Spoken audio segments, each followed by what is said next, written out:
¿Alguna vez te has preguntado por qué en tu escuela te dejan trabajar en equipo, pero en la de tu primo solo copian del pizarrón? ¿Por qué algunos maestros no ponen exámenes y otros califican hasta la letra? No es casualidad, detrás hay 100 años de peleas entre pedagogos. Hoy vamos a diseccionar 9 teorías que nacieron entre 1900 y 1970 y que siguen decidiendo qué pasa en tu salón el día de hoy. Veremos a Freire, Wallon, Lobrot, Freinet, Rogers, Ferrer-Guardia, Mendel, Gramsci y Althusser. Mi nombre es Leslie Pestaña Hernández, soy estudiante de Pedagogía y esto es Teorías Educativas a través del tiempo. Quédate, porque entender esto es entender el poder. El niño ama la naturaleza, pero se le encierra en clase, ama trabajar, pero se le condena a escuchar, ama servir, pero se le enseña a obedecer. Adolphe Freire, 1979-1960, Suiza. La escuela activa. La teoría pedagógica principal de Adolphe Freire es la escuela activa, una forma de educación donde el niño es visto como alguien curioso, con energía propia y capaz de aprender mejor cuando participa, explora y toma decisiones. Principales puntos de su teoría. Número 1. El impulso vital. El niño tiene energía espontánea. La escuela debe canalizarla, no reprimirla. 2. Los 30 puntos de la escuela nueva. Entre ellos, coeducación, trabajo manual, campamentos, supresión de castigos. 3. El maestro como guía espiritual. No transmite, acompaña. Una crítica de la época fue que se la acusó de anarquía pedagógica porque los niños decidían qué estudiar. Aplicación en México 2026. 1. Escuela Nueva Mexicana NEM. Campos formativos. El campo Saberes y Pensamiento Científico pide proyectos como Hagamos Composta, Puro Freire. 2. Escuelas activas de Michoacán, red de 40 escuelas públicas que eliminaron timbres y bancas en filas.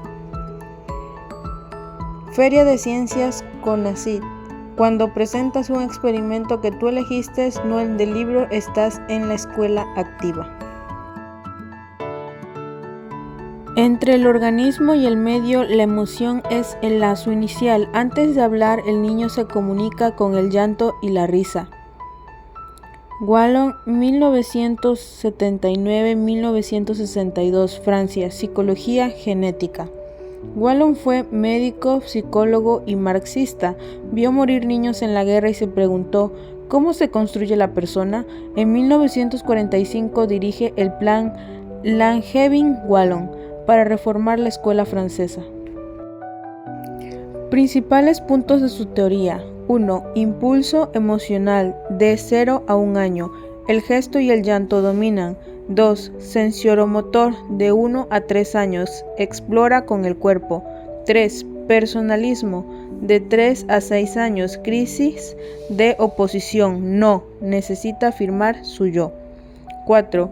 Categorial de 6 a 11 años. Ya puede abstraer, pero si lo emocional falla, lo intelectual se bloquea. Una crítica actual sobre su modelo es que es menos rígido, pero a veces se usa para justificar que el niño no puede en lugar de adaptarse. Aplicaciones en México 2026. 1. Protocolos de la SEP para primero lo emocional. 2. Diseño inversial para el aprendizaje. Cuando un niño con TDAH se le permite usar pelotas antiestrés, se respeta su estado motor. 3. Escuelas de tiempo completo. Los talleres de arte y deporte a media mañana no son relleno, son Wallon. Descargar emoción para poder pensar. Caso: en Jalisco el programa Recrea Familia capacita a padres con las etapas de Wallon para reducir castigos físicos.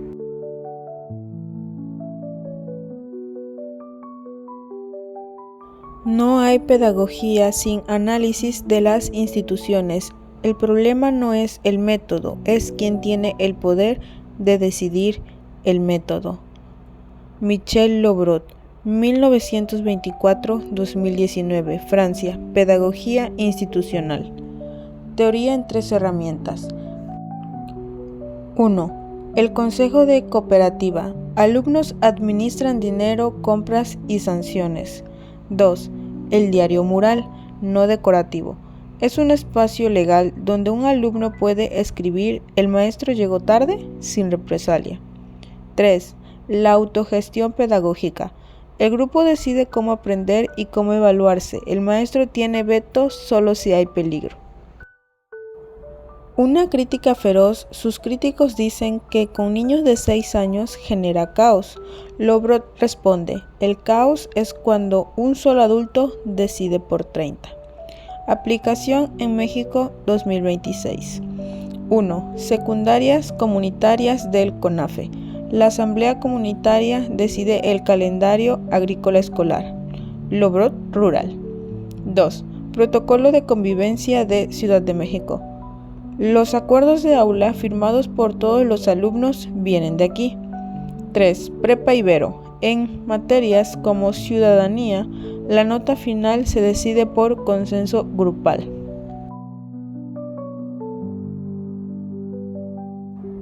Los libros son como muletas. Hay que tirarlos para aprender a caminar solo.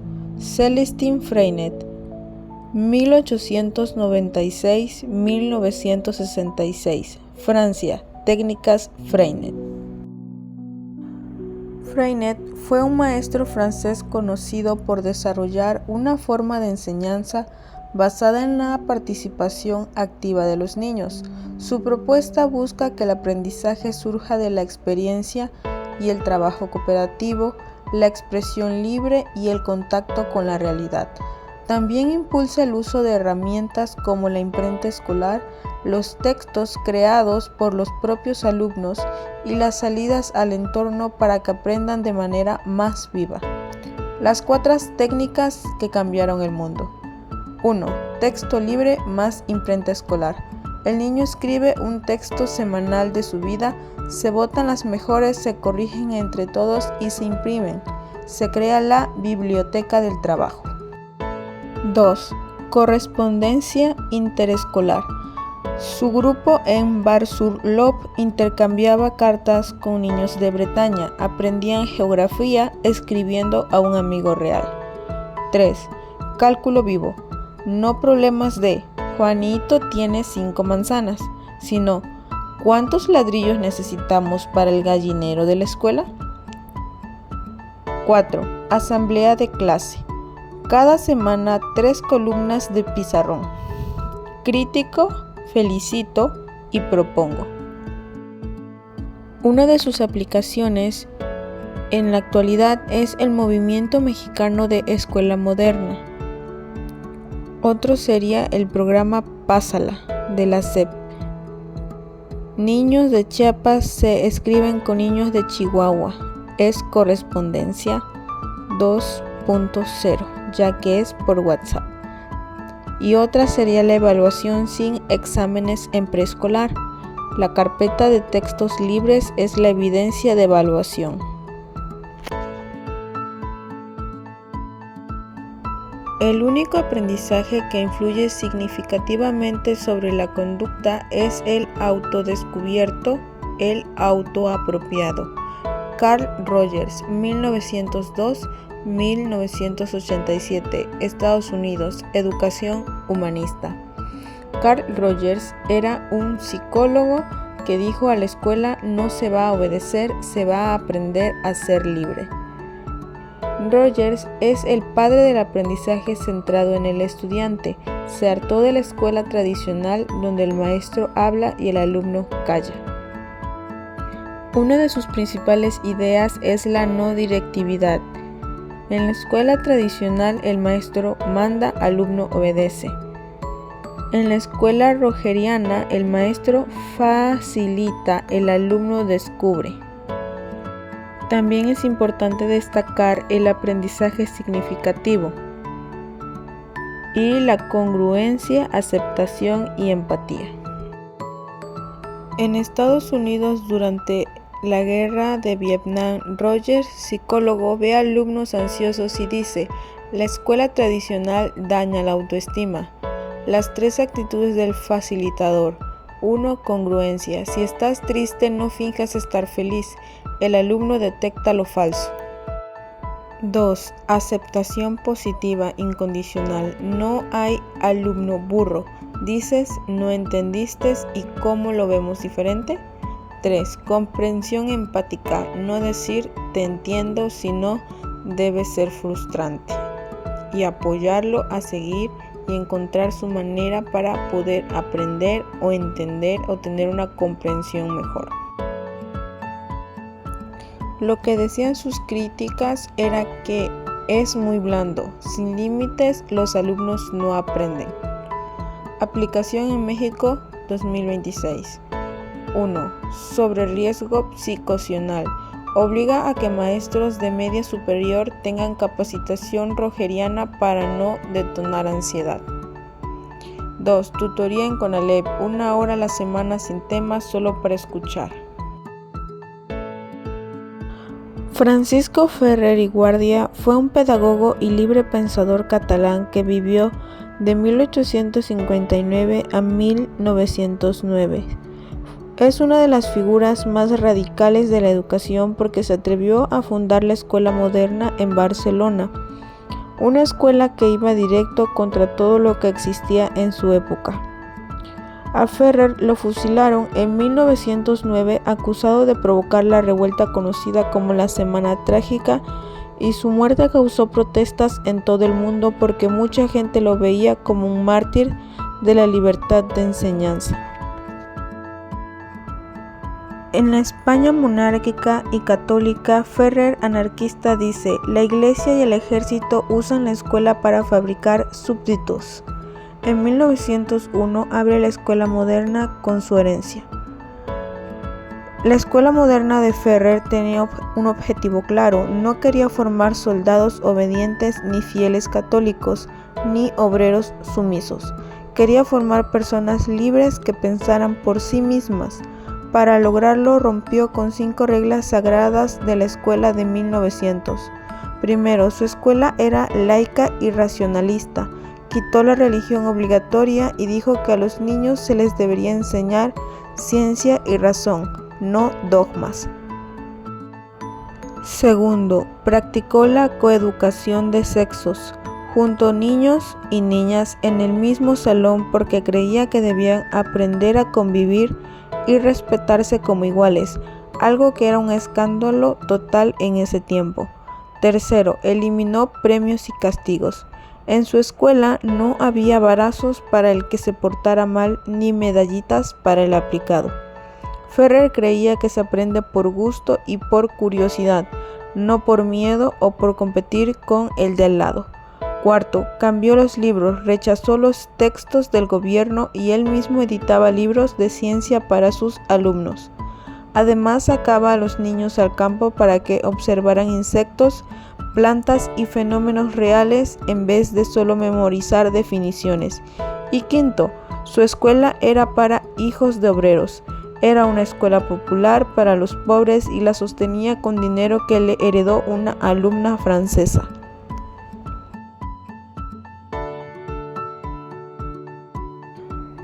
Aplicación en México 2026.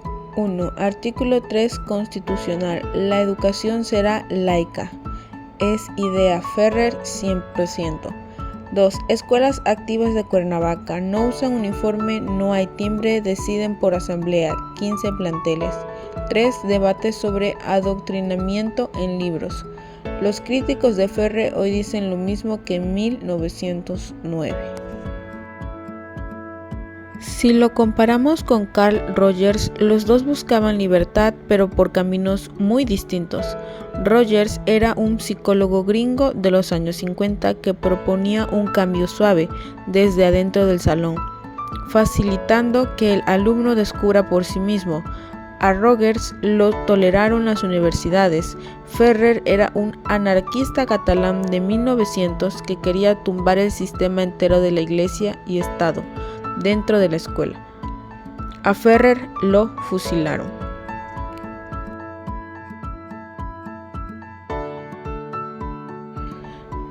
El maestro ejerce un poder sobre 30 niños que no deseó. Ese poder no metabolizado lo enferma. Es el malestar docente. Gerard Mendel, 1930-2004, Francia. Mendel fue un psiquiatra y psicoanalista francés, y en pedagogía es clave por inventar el sociopsicoanálisis y por meterle lupa al tema de la autoridad en la escuela. Dedicó su vida a estudiar el poder y la autoridad dentro de las instituciones. Aunque no era pedagogo de profesión, su trabajo impactó fuerte en la educación porque se metió a analizar algo que todos vivimos en la escuela pero casi nadie explica. ¿Por qué obedecemos al maestro, al director, al sistema? Mendel decía que la escuela tradicional está construida sobre un modelo de autoridad que viene de la infancia. El niño depende del adulto para sobrevivir y esa dependencia biológica y afectiva se convierte después en dependencia política y social. Por eso propone descolonizar al niño, es decir, respetar su autonomía y romper con la idea de que el adulto siempre sabe más y manda más. No se trata de dejar al niño sin límites, sino de cambiar el tipo de autoridad.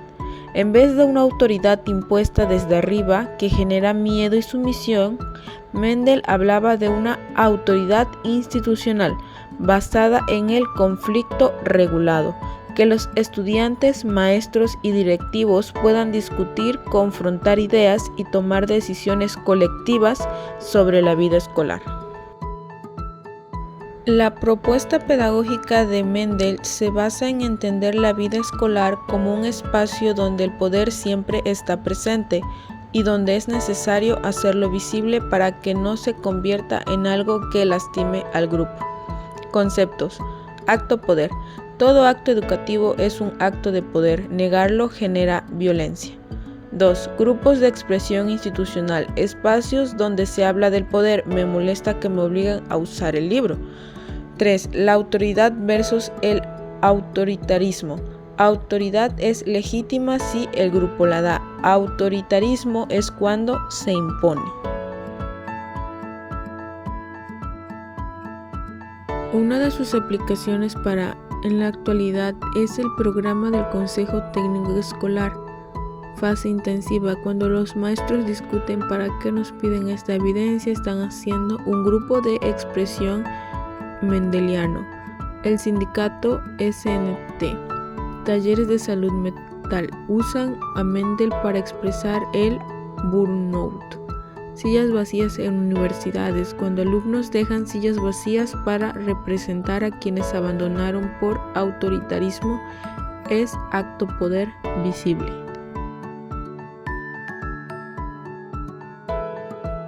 Todos los hombres son intelectuales, pero no todos tienen en la sociedad la función de intelectuales. Antonio Gramsci, 1991-1973, Italia. Fue fundador del Partido Comunista Italiano y uno de los marxistas más originales del siglo XX. Mussolini lo metió a la cárcel en 1926 y ahí pasó 11 años, hasta su muerte. En prisión escribió Los cuadernos de la cárcel, 32 libretas donde apuntó sus ideas más potentes sobre cultura, poder y educación. La idea clave de Gramsci en educación es la hegemonía. Él se preguntó ¿por qué la gente pobre a veces defiende ideas que la perjudican? Su respuesta era porque la clase dominante no solo controla las fábricas y los soldados, controla también las ideas. Controla la escuela, la iglesia, los periódicos, la tele. A ese control cultural le llamó hegemonía. La escuela para Gramsci es la fábrica de hegemonía más importante. No solo enseña a leer, enseña qué es normal, qué es bueno, quién merece mandar y quién debe obedecer. Por eso Gramsci criticó durísimo la escuela de su época. En Italia había dos caminos: la escuela clásica para hijos de ricos que enseñaban latín, filosofía, historia y la escuela profesional para hijos de obreros que enseñaba a usar un torno. Gramsci dijo que eso era una trampa. A los pobres les daban solo saberes útiles para trabajar, pero les negaban la cultura general, la capacidad de pensar, de dirigir, de gobernar. Así se garantizaba que el hijo del obrero siguiera siendo obrero. Para romper eso propuso la escuela única, humanista y desinteresada.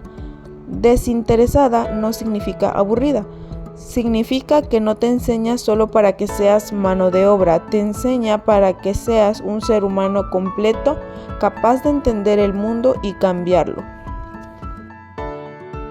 También habló del principio educativo. Para él no se aprende solo en el pizarrón, se aprende trabajando, peleando por derechos, organizándose en el barrio.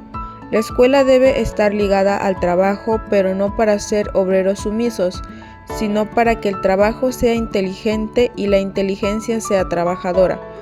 Quería que el albañil supiera de historia y el filósofo supiera mezclar cemento. Su teoría en 3 ideas. Hegemonía cultural. La clase dominante convence que su mundo es el único posible. Lo hace por la escuela, TV, iglesia. 2. Escuela unitaria. Propone una secundaria de 10 a 16 años sin dividir en técnica para pobres y clásica para ricos. Todos deben tener latín y taller. Intelectual orgánico. El maestro debe nacer del barrio, no ser un extraño. Debe organizar al pueblo, no solo dar clases.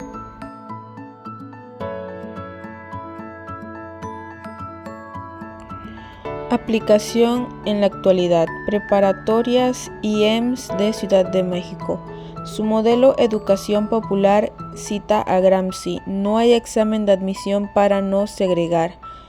Libros NEM, proyectos comunitarios. Investiga el problema del agua en tu colonia, es formar intelectuales orgánicos. 3. Normas rurales. Su tradición de estudio, trabajo, militancia es gramsciana pura. Debate actual. La NEM es gramsciana o althuseriana. El gobierno dice la primera, los críticos dicen la segunda.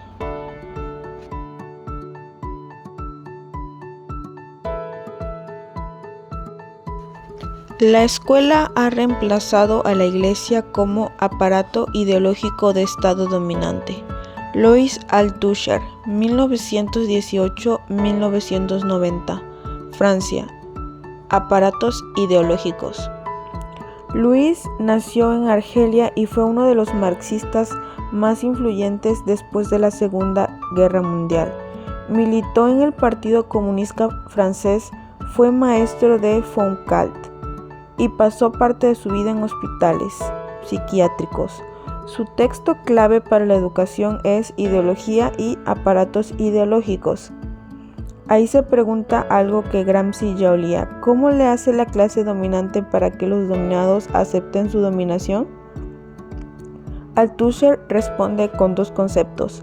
Primero, los aparatos represivos del Estado. Policía, ejército, cárceles.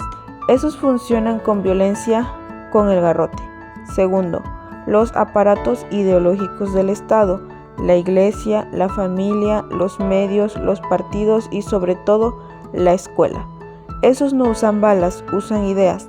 Su función es reproducir la ideología dominante, es decir, meterle a la gente en la cabeza que el sistema es natural, eterno y justo. Para Althusser, la escuela capitalista desplazó a la iglesia como el aparato ideológico número 1. Antes la iglesia te decía que ser pobre era voluntad de Dios. Ahora la escuela te dice que si eres pobre es porque no estudiaste, no te esforzaste, reprobaste mates. La escuela te agarra 8 horas diarias, 5 días a la semana desde los 6 hasta los 16 años o más. Y en este tiempo no solo te enseña a leer y sumar, te enseña reglas de buen comportamiento, puntualidad, obediencia, respeto a la autoridad, a callarte cuando habla el maestro, a competir por el 10, a aceptar que unos mandan y otros obedecen. Todo eso, dice Althusser, son saberes prácticos para que encajes en el trabajo. Unos aprenden a mandar, otros a ser mandados. La escuela entonces cumple dos funciones. La primera es reproducir la fuerza de trabajo. Te da habilidades mínimas para ser obrero, técnico o ingeniero. La segunda, más importante, es reproducir las relaciones de producción. Te enseña a ocupar tu lugar en la sociedad sin cuestionarlo. Por eso expulsa, reprueba y clasifica. No todos llegan a la universidad, la mayoría sale antes, justo con la formación necesaria para ser obrero. Althusser no dice que los maestros sean malos o que lo hagan a propósito. Dice que la institución escuela, como está diseñada, funciona así aunque el maestro no tenga esa intención. Otra idea clave de Althusser es la interpelación. La ideología te habla y tú dices, ese soy yo. La escuela interpela todo el tiempo. Alumno aplicado, alumno problema, niño de 10, niño de 5. Así te vas formando una identidad que encaja con lo que el sistema espera de ti. En resumen, Althusser fue el que quitó lo inocente a la escuela. Althusser dijo, cuidado, la escuela es la fábrica de obediencia más sofisticada que inventó el capitalismo.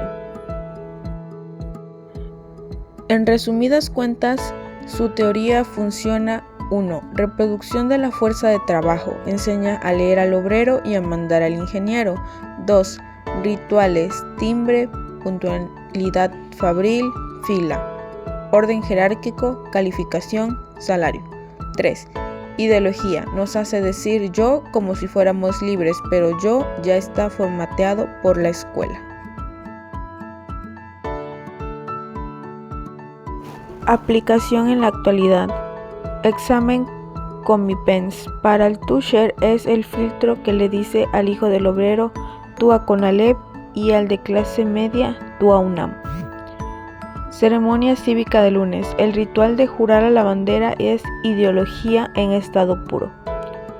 Movimientos desescolarizar. Familias que hacen homeschooling leyeron a Althusser y dijeron, mi hijo no será aparato.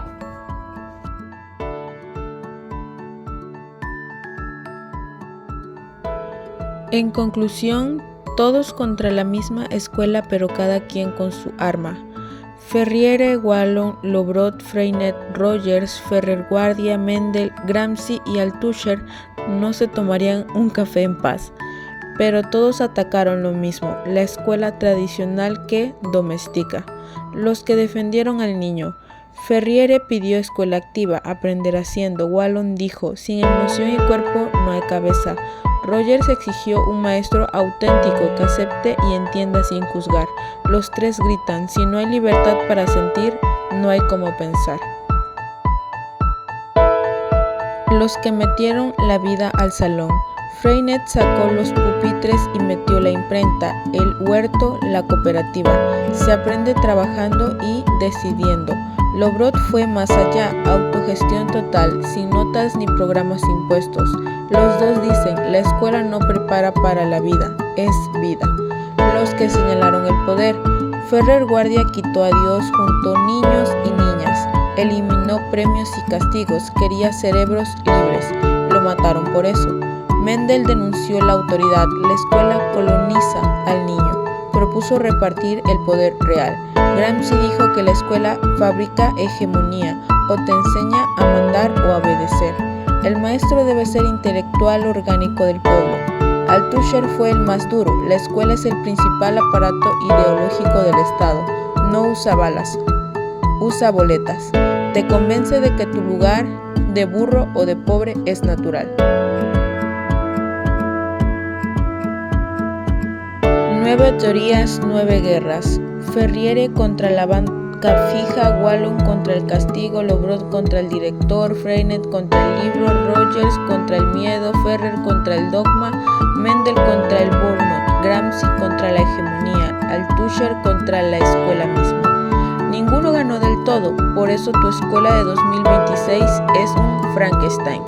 Un poco de Ferriere en el proyecto, un poco de Althusser en el timbre, un poco de Rogers en tutoría. Porque como dijo Freire, que los resume a todos, la educación no cambia el mundo, cambia las personas que van a cambiar el mundo y ahora sabes con qué herramientas.